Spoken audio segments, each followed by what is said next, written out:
everyone, this is Jackie Williams, and in this video I want to share with you 3 tips for ways to use vellum in your projects. So before we get started, just want to show you that this is what I mean by vellum. It's this paper that is translucent, and Stampin' Up! Sells cardstock weight vellum, so it is nice and sturdy.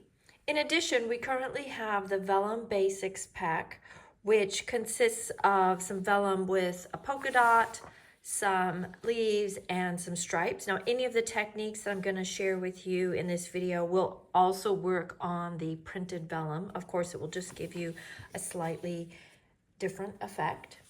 My first tip is using vellum with your embossing folders. So just select any embossing folder that you would like to use, and then place the vellum in the folder and run that through your normal machine.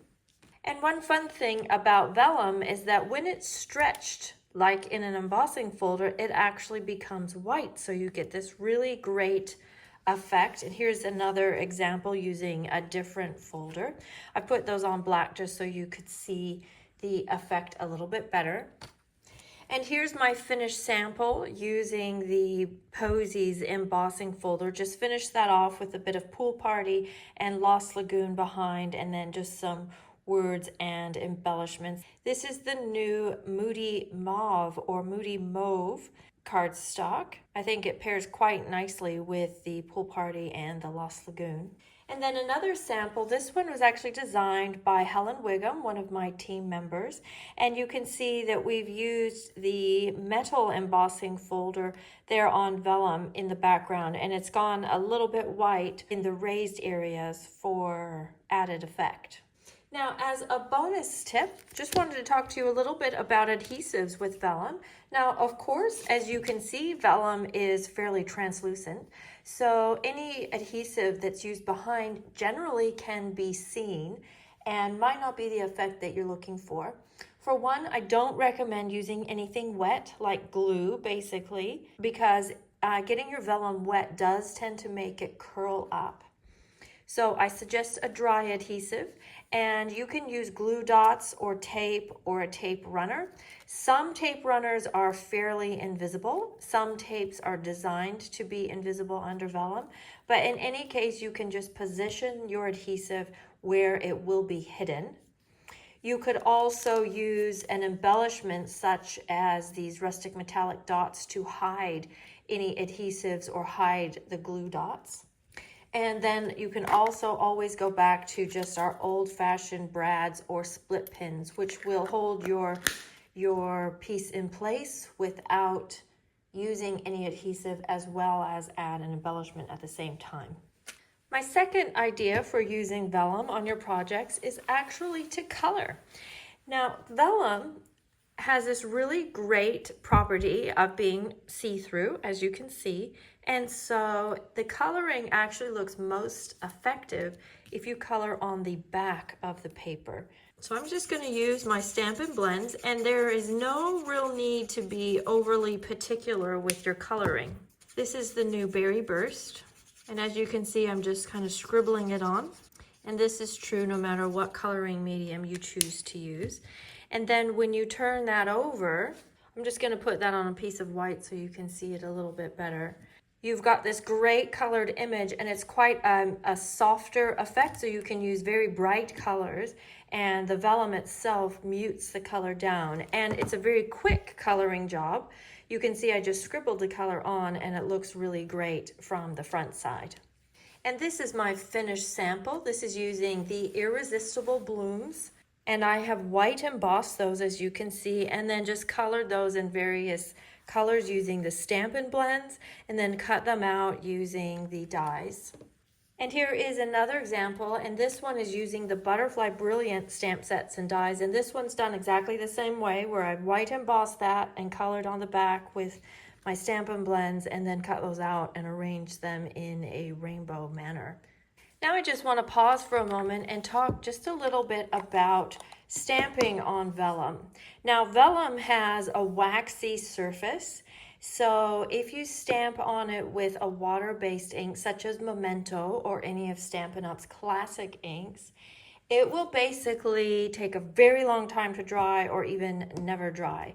It is best to stamp on it with StazOn, which is an alcohol-based ink, or to heat emboss, like I showed on the previous sample where I have heat embossed with white, but of course you could use any color of embossing powder that you have.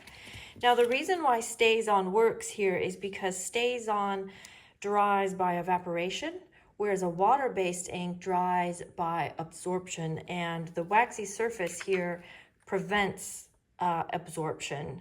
So it's best to use heat embossing or an alcohol-based ink when stamping on vellum. Now I'm just going to go ahead and continue using this piece for my third technique using vellum, which is using alcohol markers and isopropyl alcohol to create a background. So I'm going to use Moody Mauve, Copper Clay, and Boho Blue to create this technique. And I've got both the light and the dark markers out, but in reality, I think that I'm just going to use one of the two for this demonstration. So I've got my Moody Mauve, and I'm just scribbling now.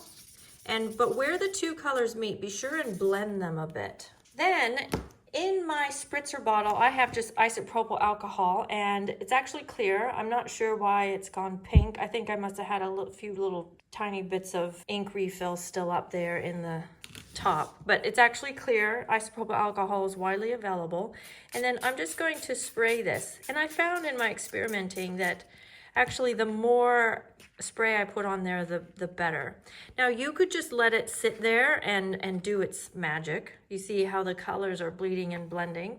And by putting quite a bit on there, it starts to puddle, which means then the inks can start to move. So I actually like the effect of picking it up and letting those inks run around a bit and blend like that and streak.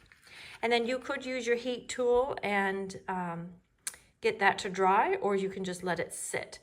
So actually you could combine the idea of this background and the black stamping, so you have this stamping on the front of a great background. So this is my finished sample with that background technique using exactly those colors. And I just like how the colors blended together and created this kind of a scene, and I've paired those with the Grassy Grove bundle. And then here's another sample, again using the Butterfly Brilliance dies. And this is the same technique, but this time we've just added a bit of the gold leaf there in the background. And then this is a sample made by Leslie Scott, one of my team members. And she's just used a little piece here and then just put the die cut over top, and it makes just a really nice colorful background. Nice way to create your own printed papers, so to speak. So if you wanted something that tied all the colors that you were using together, you could just make your own little piece like this. And then this sample's using that technique, and this one was designed by TJ Horrell and shared at a team event we did. And here we've used just a strip of it in the background, and then did the same technique for the die cut as well for the flower and the stem. So that's a very effective way to use that technique. And then as a bonus, I want to give you a fourth way that I use vellum. And to be honest, this is probably the way that I use vellum the very most. And that is to basically create a layer that kind of tones down a background, or is a layer that doesn't detract from the background. So I'll show you a few samples of each. So here I've just used vellum as a layer here just to kind of frame up my main image so it wasn't too busy against this pretty busy background. And same thing here, I had a relatively busy background, and I just needed a little something behind this die cut so that it stood out a little bit more, but I didn't want too much more color, if you know what I mean. I didn't want to take away from that beautiful background either.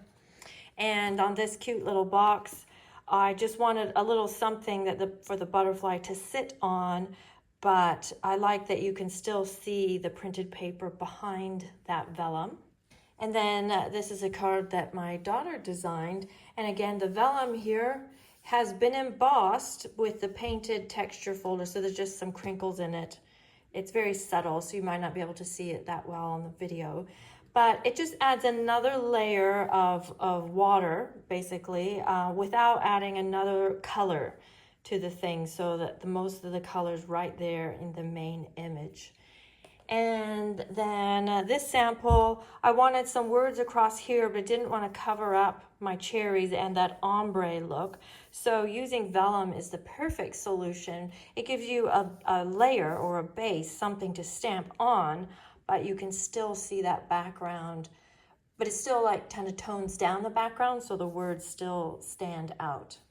So I shared with you lots of samples. I hope that you learned a little something more about vellum and feel more confident using it. If you enjoyed this video, please share with your friends, leave me a comment, and of course subscribe. This is Jackie Williams, and I'll see you next video.